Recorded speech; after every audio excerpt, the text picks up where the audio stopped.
আসসালামু আলাইকুম। গতকালকে আমরা পিএইচপির প্রথম ক্লাস দিয়ে ভ্যারিয়েবল নিছিলাম।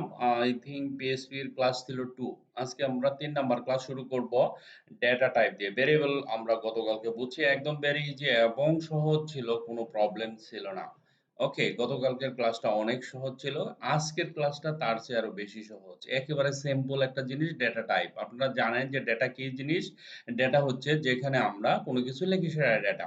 পিএইচপি ডেটা টাইপ কি? Variable can store, okay, এক second. Variable can store data of different types and different data types can do different things. অর্থাৎ পৃথিবীতে বিভিন্ন ধরনের ডেটা আছে, যেমন আমরা লিখি এবিসিডি দিয়ে, সেটা একটা ডেটা। গান শুনি, সেটা একটা ডেটা। ছবি দেখি, মুভি দেখি, সেটা একটা ডেটা। প্রোগ্রাম করি, সেটা একটা ডেটা। অর্থাৎ পৃথিবীতে যত ধরনের লেখা অনলাইনে হয় সবগুলি হচ্ছে ডেটা। কিন্তু সেই ডেটাগুলির মধ্যে এর মধ্যে আছে আবার মনে করেন ব্যাংকের হিসাবপত্র আছে, সেগুলিও একটা ডেটা। ঠিক আছে? 1 2 3 4 5 6 7 এটাও একটা ডেটা। পৃথিবীতে যত ধরনের যত কিছু আছে, যত লেখা জাতীয় অনলাইনে দেওয়া যায়, সেই জাতীয় সবগুলোকে বলা হয় ডাটা। এখন এই ডাটাকে রাখার জন্য আমরা বিভিন্ন ধরনের সফটওয়্যার ইউজ করি, যেমন অরাকল একটা সফটওয়্যার, মাইএসকিউএল একটা সফটওয়্যার। এই ডেটাবেস সার্ভার থাকে আলাদা, ডাটাকে আলাদা রাখতে হয়। Data is a most important একটা জিনিস। যেখানে ডেটা থাকে সেইখানে আপনার সিকিউর করা থাকে। ওকে, ডেটা টাইপ, কিন্তু এই ডেটাগুলির বিভিন্ন টাইপ আছে। টাইপ মানে হচ্ছে প্রকারভেদ। বিভিন্ন প্রকার ডেটা আছে, যেমন আমি ভাত খাই বা আমি ঢাকা যাই, হ্যালো বাংলাদেশ, এগুলি লিখিত ক্যারেক্টার হিসাবে এবিসিডি দিয়ে লিখি বা বাংলা লিখি, যেভাবে লিখি সেটা হচ্ছে লিখিত ডাটা। আবার আমরা অনেক সময় 1 2 3 4 দিয়ে বিভিন্ন অঙ্ক ম্যাথমেটিক্যাল করি, সেগুলি হচ্ছে লেখা বা নাম্বার দিয়ে ডাটা। ঠিক আছে? তো এই জিনিসগুলো ভেরিয়েবল স্টোর করে রাখে এবং different data type can do different things. Okay, PHP support the following data types.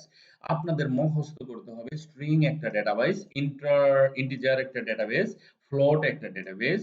Okay, floating point numbers also called double, আপনারা ডাবলও বলতে পারেন। বুলিয়ান একটা ডেটা টাইপস, অ্যারে একটা ডেটা টাইপস, অবজেক্ট একটা ডেটা টাইপস, নাল একটা data types, resource একটা data types. Most important 1 2 3 4 5 6 7 8, এই যে 8টা ডেটা টাইপস এর নাম বললাম, ভেরি ইম্পর্টেন্ট।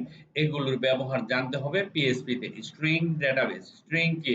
এক কথায়, প্রথম কথায় বলতে, আমরা যে লিখি এবিসিডি দিয়ে যে অক্ষরগুলো লিখি, এগুলি সব হইলো স্ট্রিং। যেমন হ্যালো ওয়ার্ল্ড, এটা হচ্ছে একটা স্ট্রিং।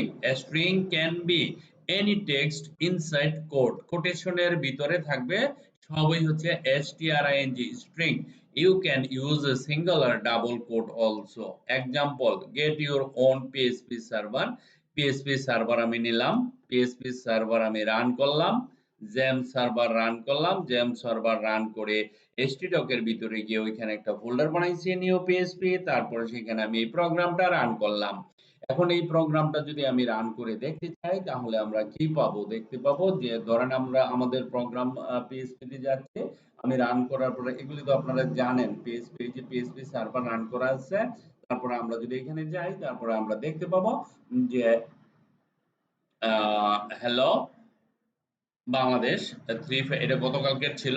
আর আজকে এখন যেটা দেখাইতেছে সেটা হলো হ্যালো হ্যালো। অবশ্যই লোকাল হোস্ট নিউ পিএইচপি থেকে আপনাকে ওপেন করতে হবে, কারণ আমরা এটা সার্ভারে রান করি। দেখেন হ্যালো ওয়ার্ল্ড, হ্যালো ওয়ার্ল্ড, এটা কোনটা? এই যে এখান থেকে চলে আসছে, কোডিং এ যাব, কোডিং এ এই যে হ্যালো ওয়ার্ল্ড, হ্যালো ওয়ার্ল্ড। ঠিক আছে?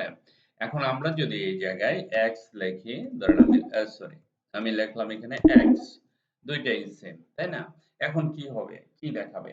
হুম, দুইটাই এক্স। দেখেন এখানে দুইটা এক্স আছে না? আমি যদি এখন আমি যাই এখানে, আমরা এটাকে মিনিমাইজ করি, আমরা যদি আমাদের ডেটাতে যাই, এখন আমি যদি রিফ্রেশ করি, দেখেন এখানে একটা হ্যালো ওয়ার্ল্ড দেখাচ্ছে, একটা হ্যালো ওয়ার্ল্ড দেখাচ্ছে। যখন আমি ডিফারেন্ট ডেটা টাইপ ইউজ করব, তখন আমাকে ডিফারেন্ট দুইটা ডেটা টাইপ দেখাচ্ছে। খেয়াল করেন, দেখেন দুইটা হ্যালো ওয়ার্ল্ড দেখাচ্ছে। কেন দেখাচ্ছে সেই জিনিসটা আশা করি বুঝে গেছেন। এখানে স্ক্যান করে সে পাইছে ভেরিয়েবল একটা, এখানে দুইটা ভেরিয়েবল। দুইটা ভেরিয়েবল বলতে দুইটা জায়গা, দুইটা জায়গা। আর আমি যদি এখানে এক্স লিখি, তাহলে একটা জায়গা বোঝায়। ঠিক আছে? $x এটাকে বাদ দিয়ে এটাকে নিয়ে নেয়। ঠিক আছে? স্ক্যান করে লাস্টে যেটা পাই। বাট আমি যদি এখানে ওয়াই লিখি, আমি যদি এখানে ওয়াই লিখি, ওয়াই লিখলাম, লেখার পরে সে x একটা ভেরিয়েবল পাচ্ছে, y আর একটা ভেরিয়েবল পাচ্ছে, তাই না? তো দুটা ভেরিয়েবল একসাথে যখন আমরা আউট করব তখন অবশ্যই সে কি করবে, দুটা দেখাবে। বাট আমি যখন এখানে একটা x লিখব বা a লিখব তখন সে কিন্তু একটা দেখাবে। দেখেন একটা দেখাচ্ছে। অবশ্যই বুঝতে পারছেন আশা করি জিনিসটা। এখানে হবে y। নেক্সট এখানে আছে, দেখেন লেখা আছে $x, $y, $। ওকে ফাইন, এটা তো বুঝলাম। Integer, PHP integer বলতে কি বোঝেন? An integer data type is a non-decimal number between non-decimal number অর্থাৎ decimal number মানে PHP integer, an integer data type is a non-decimal number between -2 1 4 7 4 8 3 4 6 4 8 and 2 1 4 7 4 8 3 3 ইত্যাদি। ঠিক আছে? এই যে নাম্বার গুলো হচ্ছে সেগুলো ইন্টিজার। সোজা কথায় সহজ করে যদি বলি সহজে বুঝেন। হ্যাঁ, এটা যদি না বুঝে থাকেন আমি যেটা বলতেছি আমার কথাটা শোনেন। একেবারে সিম্পল ভাবে এটুক বুঝলে হবে। 1 2 3 4 5 6 7 8 9 0 এই যে সংখ্যাগুলি আছে এই সংখ্যাগুলি দিয়ে আমরা যে ধরনের দৈনন্দিন আমাদের জীবনে যে ব্যবহারগুলা করি, যোগ বিয়োগ পূরণ ভাগ যা কিছু করি ক্যালকুলেশন করি সবই হচ্ছে ইন্টিজার। আপনি যদি ইন্টিজার মনে না রাখতে পারেন তাহলে আপনি এটাকে নাম্বারও বলতে পারেন। নাম্বার দুই প্রকার, একটা হচ্ছে নরমাল নাম্বার, একটা হচ্ছে ফ্লোটিং নাম্বার। ফ্লোটিং নাম্বার হচ্ছে পয়েন্ট দিয়ে দশমিক দেওয়ার পরে যে সংখ্যাটা থাকে, যেমন 1.5 হচ্ছে ফ্লোট নাম্বার। ঠিক আছে? রুলস অফ ইন্টিজার, ইন্টিজারের কিছু নিয়ম কানুন আছে। An integer must have at least one digit. An integer must not have a digital point. An integer can be either positive or a negative. Okay, then integers can be specified in decimal base 10 bases, hexadecimal base 16, you know that, and octal base 8, you know that, and binary base 2, you know that, and notation, of course you know that. In the following example, $x is an integer. The PHP burdam, আমরা burdam দিয়ে সেই data টাইপটাকে বের করতে পারি। Function returns the data types and value. Example ধরেন আমি x একটা variable নিলাম 5987, বার ডাম x, x দিলাম, বার ডাম মানে কি এটা বার ডাম, অর্থাৎ এইটা কোন ধরনের ডেটা টাইপ আমি যদি বার আন্ডারস্কোর ডাম লিখি সেটা আমাকে দিয়ে দিবে। তার প্রমাণ এখন দেখেন, আমরা যদি এখন এখানে যাই তাহলে দেখতে পাবো। দেখেন এখানে লিখছি আমি বারডাম, বারডাম দিয়ে লেখাতে ওকে, দেখেন এখানে লিখছি ভারডাম, ভারডাম লেখাতে আইএনটি 5987, সে বলে দিছে কে এটা একটা ইন্টিজার নাম্বার। আবার এখানে 10.36 ইজ এ ফ্লোটিং নাম্বার যেহেতু পয়েন্ট আছে। ঠিক আছে, আশা করি বুঝতে পারছেন। ওকে, দেন অ্যাডভার্টাইজমেন্ট পিএসপি ফ্লট, পিএসপি ফ্লট আমরা জানি। এখানে দেখেন এর বারডাম দিছি, সে আমাকে ফ্লট নাম্বার বলে দিছে 10.366। Okay, PSP boolean, PSP boolean হচ্ছে true and false. A boolean represent two possible state, একটি হচ্ছে ট্রু এবং ফলস, অর্থাৎ সত্য এবং মিথ্যা, সত্য এবং মিথ্যা, ট্রু এন্ড ফলস, এটাকে বুলিয়ন বলে। আর কিছু জানার দরকার নাই, আপনি শুধু জানেন ট্রু এন্ড ফলস, এটাকে ইংরেজিতে বুলিয়ান বলে। ঠিক আছে? ওকে, বুলিয়ানস আর often used in conditional testing.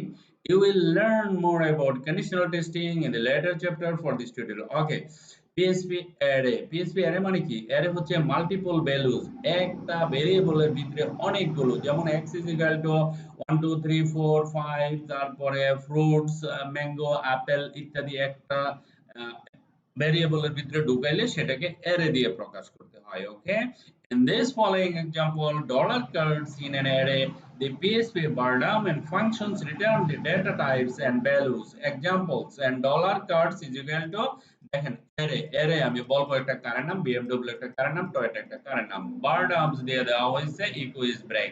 ওকে, দেখেন অ্যারে দিয়া ডলার কার্ডস একটা ভেরিয়েবল, আমি তিনটা জিনিস একটা ভেরিয়েবলের ভিতরে ঢুকাইলাম।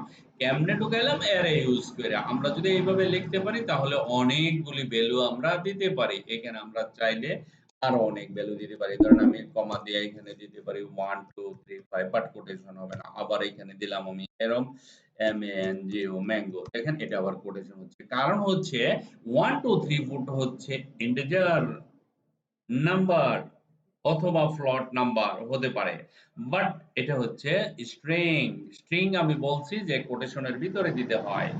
ওকে, You will learn a lot more about arrays in a later chapter. Okay, আমরা পরে শিখব PHP object.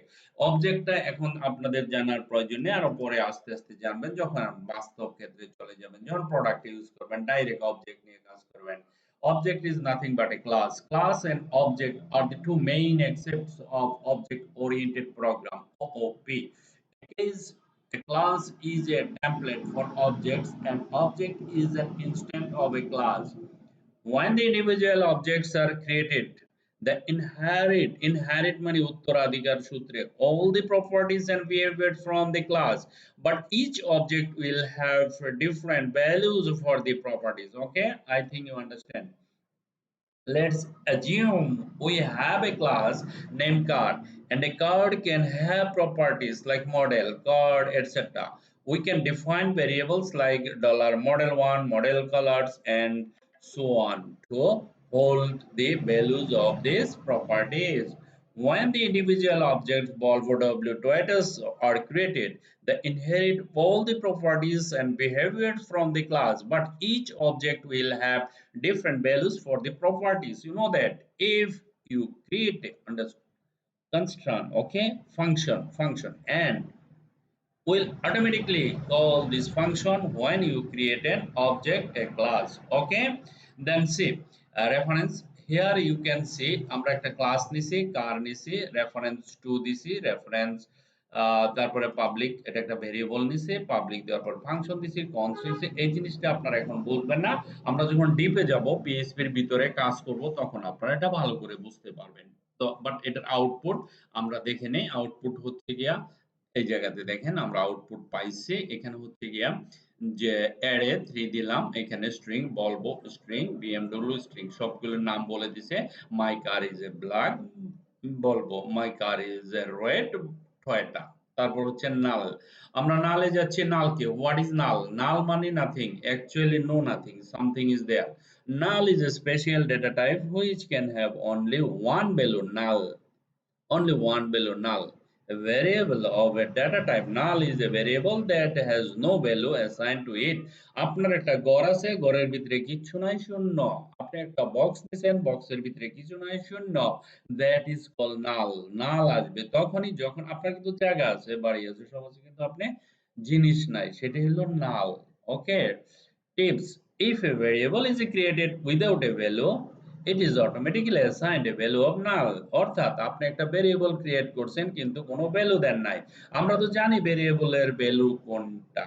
ধরেন আমি এখানে লিখলাম $x, এই যে dollar $x is equal to 1000। এখন এটা হচ্ছে variable and 1000 is called value। আমি যদি এইখানে ভ্যালুটা না দেই, ধরেন আমি এখানে ভ্যালু দিলাম না, ভ্যালু না দিয়ে এখানে কি দিলাম, এরকম অ্যাসাইন করে দিলাম। অ্যাসাইন করছি বাট ভ্যালু দেয় না, that will be affected. It will be broadcast the null value. Variable can also be emptied by setting value to null. Example, hello world, তারপরে ধরেন এখানে $x নাল লিখলাম, বারডাম। এখন আমরা যদি আউটপুটে যাই তাহলে আমরা কি দেখতে পাবো? নাল দেখতে পাবো। ঠিক আছে, এই ছিল ডেটাবেজ ডেটা টাইপ। আপনারা ডেটা টাইপের সবচেয়ে ইম্পর্টেন্ট যে জিনিসটা হচ্ছে সেটা হচ্ছে এই জিনিসগুলি মুখস্থ রাখতে হবে। মানে কি, মনে রাখতে হবে। কি মনে রাখতে হবে?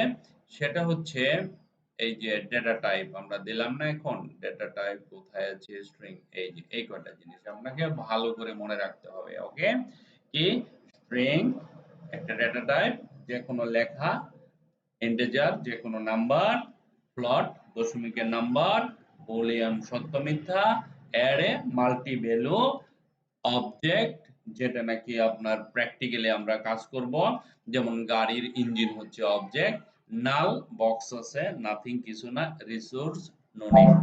ওকে, সো আপাতত অবজেক্ট, আচ্ছা অবজেক্টে রেখে দিলাম। এই যে আপনার 7টা জিনিস এটি মুখস্থ করতে হবে, বিকল্প কোনো রাস্তা নাই। ওকে, মনে রাখতেই হবে। আমরা স্ট্রিং নিয়ে কাজ করব, বল নিয়ে কাজ করব, বিভিন্ন জিনিস নিয়ে কাজ করব, বাট এইগুলি আপনাকে ইউজ করবে। আপনারা আমাকে কি দিবেন? এই যে 7টা ডেটা টাইপ আছে 7টা। ডেটা টাইপের মধ্যে যেকোনো 6টা এক্সাম্পল বানিয়ে আমাকে দেখাতে হবে। ওকে?